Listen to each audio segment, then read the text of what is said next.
Transport department silent department হয়ে গেছে। অনেক লোক রাস্তায় দাঁড়িয়ে থাকে, কখনো কি সার্ভে করে দেখেছেন কোথায় কোথায় বেশি লোক দাঁড়িয়ে থাকে অফিস ছুটির পর? মুখ্যমন্ত্রী নিজ মুখেই স্বীকার করছেন পরিবহন দপ্তর সাইলেন্ট দপ্তরে পরিণত হয়েছে। বাস্তব চিত্রটাও তো তাই। একের পর এক দুর্ঘটনা ঘটে, কিন্তু হাল ফেরে না চিত্রে। শুধু দুর্ঘটনাই নয়, একাধিক জায়গায় যাত্রী ভোগান্তিও লক্ষ্য করেছে রাজ্যবাসী। সেই সব খবরই যখন শিরোনামে ওঠে তখনই একটু নড়ে চড়ে বসে প্রশাসন, কিন্তু তারপরেই আবার শীত ঘুমে চলে যায় পরিবহন দপ্তর। এদিন পরিবহন দপ্তর নিয়ে মুখ খুললেন মমতা। তাহলে প্রশ্ন উঠছে, এতদিন পর কি ঘুম ভাঙলো মমতা? নবান্নে সভাগৃহে চলছিল প্রশাসনিক বৈঠক না বলে একে ক্লাসরুম বললেও ভুল হবে না। এক একটা দপ্তরকে ধরে ধরে ক্লাস নিচ্ছিলেন মমতা। সেই মতোই উঠে আসে পরিবহন দপ্তরের কথা। পরিবহন দপ্তরের মন্ত্রী স্নেহাশিস চক্রবর্তীকে কড়া প্রতিক্রিয়া দেন মমতা। মিনিস্টার নিজে কখনো ভিজিট করেছেন সারপ্রাইজ কলকাতার জায়গাগুলো নিয়ে? ট্রান্সপোর্ট সেক্রেটারি করেছে কখনো? হ্যাঁ দিদি, আমরা ফ্রিকোয়েন্সি বাড়িয়েছি কিছু, এবং কিছু কথাটার অর্থ কি?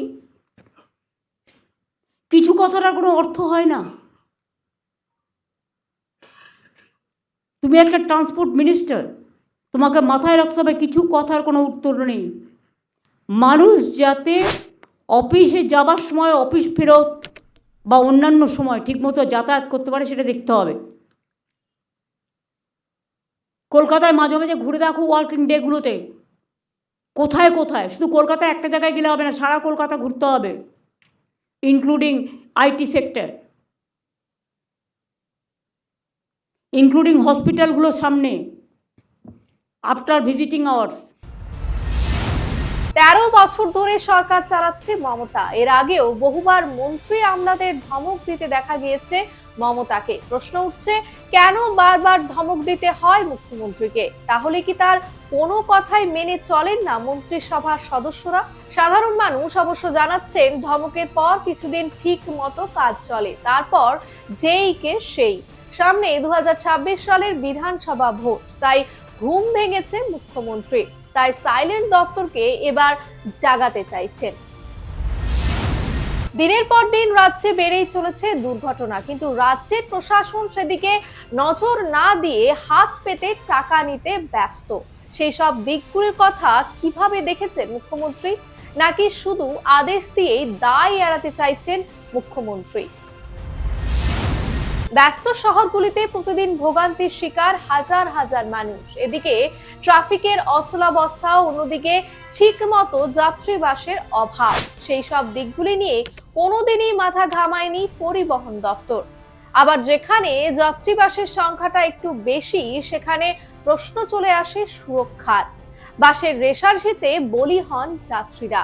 এই খবর প্রতিদিনই শিরোনামে আসে, কিন্তু তারপরেও হুঁশ ফেরে না প্রশাসনের।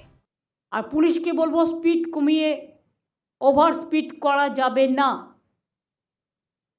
যে ওভার স্পিড করে গাড়ি চালাবে শীতকালে অ্যাক্সিডেন্ট হবে, যাতে না বাড়ে। প্রত্যেকটা রাস্তায়, এমনকি ন্যাশনাল হাইওয়েতেও স্পিড কন্ট্রোলের একটা সিস্টেম থাকবে। রাতের দিকে কেউ থাকে না ট্রাফিক পুলিশের, ফলে রাস্তায় জ্যামটা খুব বাড়ে।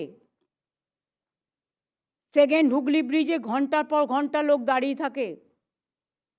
সেকেন্ড হুগলি ব্রিজটা কি কোনো রকম একটা ব্যবস্থা করা যেতে পারে না? Kolkata police, Paschimbanga police, Howrah police commissionerate, এরা বসে, বিধাননগর পুলিশ কমিশনারেট বসে একটা ব্যবস্থা করতে পারে না?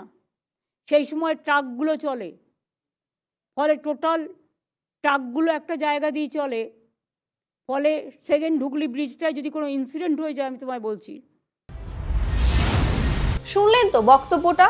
ঘুরে ঘুরে হাসপাতাল, অফিসের বাইরে যাত্রী পরিষেবার ব্যাপারটি দেখতে বলছেন পরিবহন মন্ত্রীকে। কিন্তু এই চিত্র কি বাস্তবে দেখা যাবে, যেখানে রাজ্যের অত্যন্ত গুরুত্বপূর্ণ এই পরিবহন দপ্তর? মুখ্যমন্ত্রী নিজে তো আদেশ দিলেন, কিন্তু বাস্তবে পরিণত হবে তো মুখ্যমন্ত্রীর নির্দেশ? এই ব্যাপারে আপনাদের কি মতামত কমেন্ট করে জানান আমাদের। লাইক দিন, সাবস্ক্রাইব করুন বেঙ্গল ফ্যাক্ট।